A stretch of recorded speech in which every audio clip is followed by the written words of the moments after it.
We are back with another important video because you don't realize the risk that you are taking with money market funds that you're thinking are so darn safe didn't prove to be real safe in 2008. Reforms are taking effect right now. How does that impact you? How does that impact the global financial system? But mostly, how does that impact you? That's what we're talking about today. So let's just dive right in. And by the way, please hit that like button on the way in and subscribe. Help us grow this channel. Let's just go ahead and go because there's so many things that are happening right now. You are vulnerable and you don't even realize it. Do you remember in 2008 when the prime account, a money market fund, broke the buck? In other words, dropped below $1 a share. These things are designed to look like $1 in and $1 out, but that's not the reality because of what they invest your money in. So let's dig in to see what these new reforms are doing because people are looking past them and wow, they don't care. They are risking their principal for a little bit of income. And that, frankly, is never worth it. Don't you look past these reforms. We've talked about this before, how so much money is moving into money market funds. And you can see that these funds are at the highest level ever based upon the central bank raising interest rates. So people are looking past the risk. What risk is there? I mean, after all, nothing really happened since 2008 and a buck in and a buck out, even though in 2020 and 2019 as well, huge stress. Money markets are the current plumbing anyway, because that's changing, but the current plumbing of the global financial system. So you're putting it in thinking everything is so safe and hunky-dory. And guess what? It's not. This is a big, fat risk transfer mechanism. This is the latest in it, perhaps. But let's look at these buy assets because this is going back to just 2022 and we know in 2022, the Federal Reserve started raising interest rates. So what are we looking at here? October 2nd, reforms kick into gear. That's coming up in a couple more months.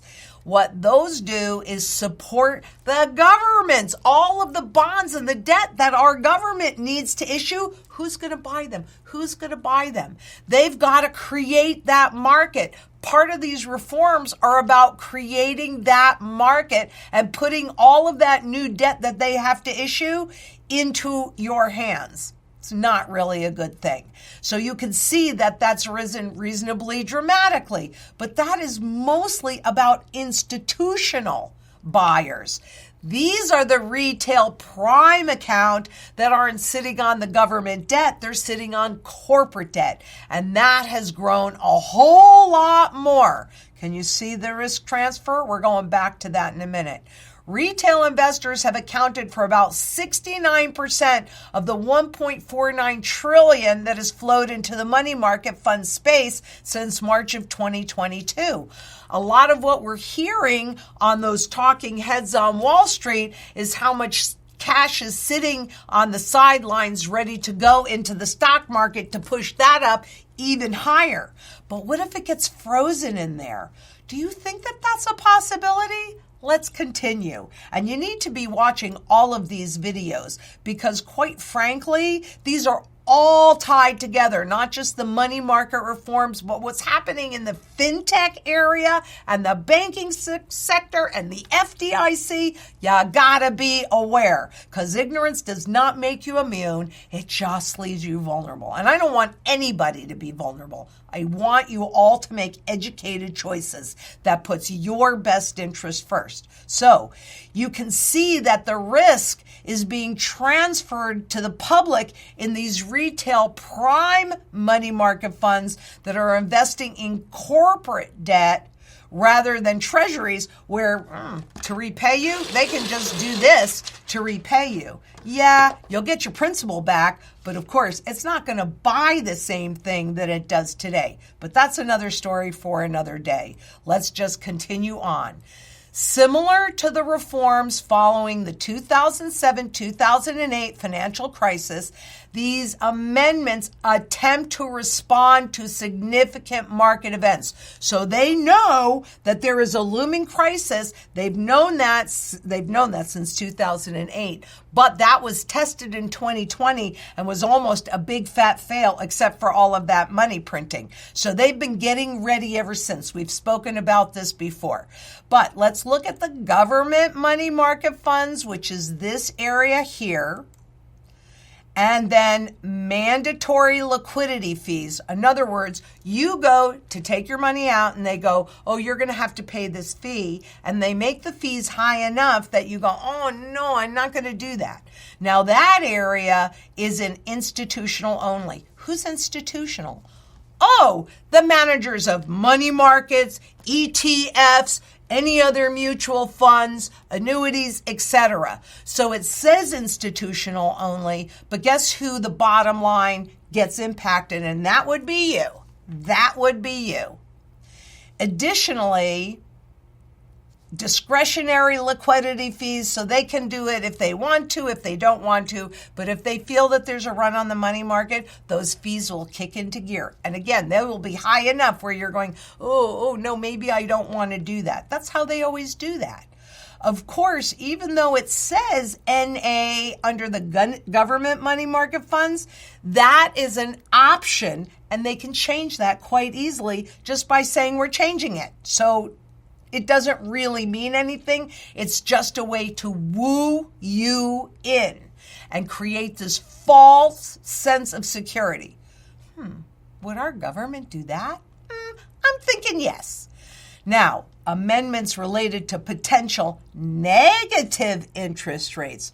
What do you mean negative rates? Rates are going up. How could they be negative? We won't see any. Oh, yes, you will. And they're preparing for it. Remember, once we go into central bank digital currencies, those central bankers say, once everything is digital, there are no limitations to how low we can push interest rates, which means once they have all your purchasing power, what's the next step? Oh, they've got to attack principal. Well, they've pretty much gotten all your purchasing power. This is a way, negative rates are a way to impact your principal. But notice that at this point is only for retail. So if you go into the government money market funds, you should be safe, right? Guess what? They can change that just by saying, change. So don't be lulled in. This is not a savings account. Even if it is, it's backed by the FDIC that has no money. We just talked about the currently erupting banking crisis that you can't see yet. How safe do you really think it is in Wall Street? Because I don't think so. And the question is, are you ready for this crisis? Because you aren't going to know 1 second before it happens, other than believing what I'm showing you, following the links, doing your own due diligence. I'm not saying take my word for it. I'm saying don't take their word for anything. And don't even take mine. Do your own homework. That's why I give you all the links to make that easy. But where are we right now? It says, what can you tell me about this rule change? So they go on about fees and gates and all of that. Non-government money market funds are required to impose a discretionary liquidity fee. Wait a minute, discretionary fee? Well, in the amount that they're going to charge you, right? They're saying right now up to 2%, but that's a vote, so that could change too. If the fund's board or its delegate determines that a fee is in the best interest, so in other words, you're having a run on the money market, people are pulling their money out, gates of fees. You can do it, but it's going to cost you substantially.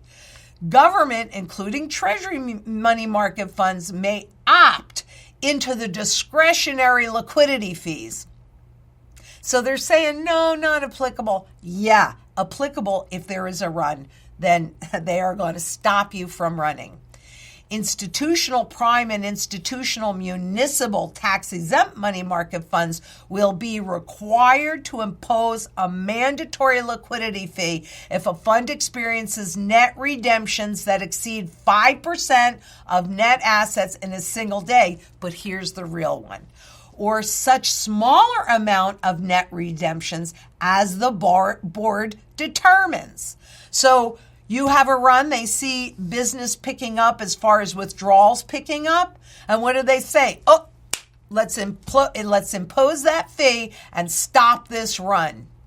Yep, so easy. Steep fees, access denied. You can't get your money out. Because if you don't hold it, you don't own it. It is that simple. All this stuff is, they're contracts. And any contract is only as good as the counterparty to that contract.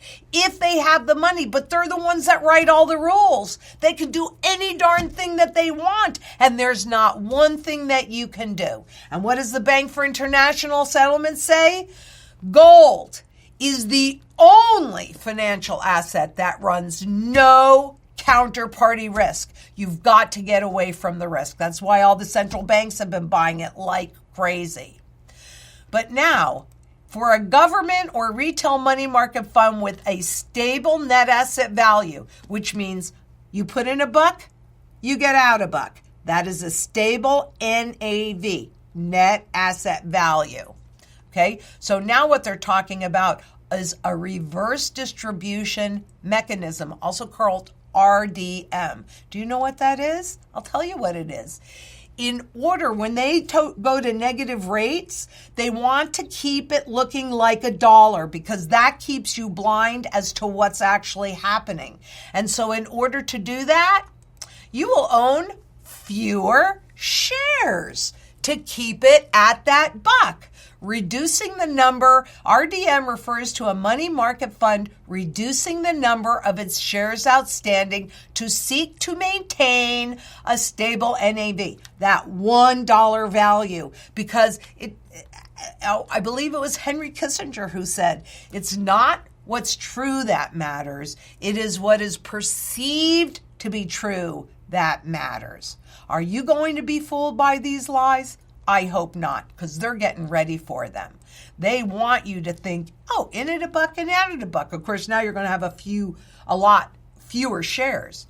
But should a stable NAV money market fund employ RDM, reverse distribution mechanism, I love these names, and reduce the number of shares outstanding, the value of an investor's investment would decline. Yeah, because it's going down in terms of this stuff, which this stuff's purchasing power is also going down. It's a double whammy, and you don't even realize it yet.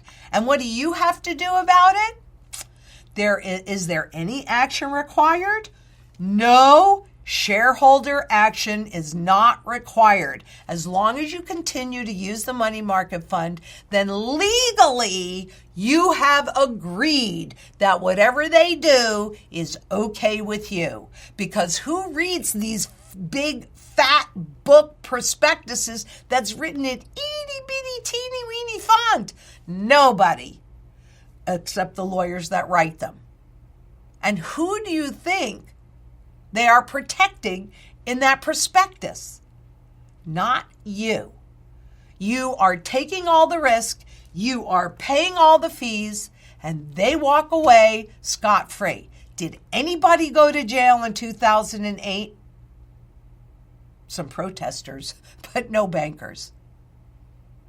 What do you think about that? Because I'll show you how they're setting up. In addition to this, look at central banks buying gold into 2024. Why are they doing that?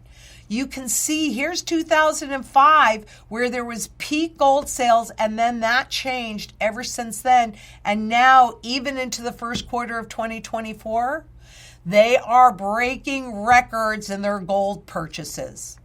Are they getting ready for the next global financial plumbing to freeze? Because remember, the BRICS nations and many other countries are building in new plumbing to the system. What we're talking about here is the old plumbing. When that new plumbing is finished and they transition us from one to the other, what do you think? You think it might be just too expensive to bail out all of these money market funds? And whose wealth is going to bail them out? Yours, if that's where you're holding your wealth. If you don't hold it, you don't own it. Take back your power. Get your local community done to support each other through this. Get your global community done simply by converting this fiat garbage that is going down in value. You know, if things cost you more, it's because this is valued less. Get yourself into position to weather this storm. What I just talked about on Tuesday is erupting now. Are they going to be able to keep it covered up for long? I have no idea. What is going to be, what they'll do with the money markets, what they did in 2008 is they froze your ability to access what you perceive as your money, but you've actually loaned to them. When these 20 banks that are part of these 36 that we know of so far, fintech companies that are holding millions of investors, end user investor, that would be you or me, and they say, nope, you have no access to this money. I don't know when they're going to unfreeze these accounts, but what do you think might happen when they do? You think there might be a run? So when that crisis unfolds, do you think there might be a run on money markets when people start to realize that they're taking on a whole lot more risk than they realize that they're taking on? What are you going to do about it? When are you going to get ready? I say the whole point in prepping is so that it doesn't matter when that happens. You're covered. You're good. And that's where we really need to be. So if you want to support this channel, please give us a thumbs up and share this. Share with everybody. Also, thank you so much. The questions have been coming in and your support is really warming my hearts. And I'm going to keep working really hard for you because we do. And by the way, you can click that link below in order to set up a time to meet with one of our strategy specialists. The first thing they're going to help you do are define your goals and then what you need to do in order to support those goals. And we're here to help you on every single level. So please, time is wasting. Get it done ASAP, because I know that together we can make a positive difference for a lot of people, but it starts with the individual. So until next we meet, please be safe out there. Bye-bye.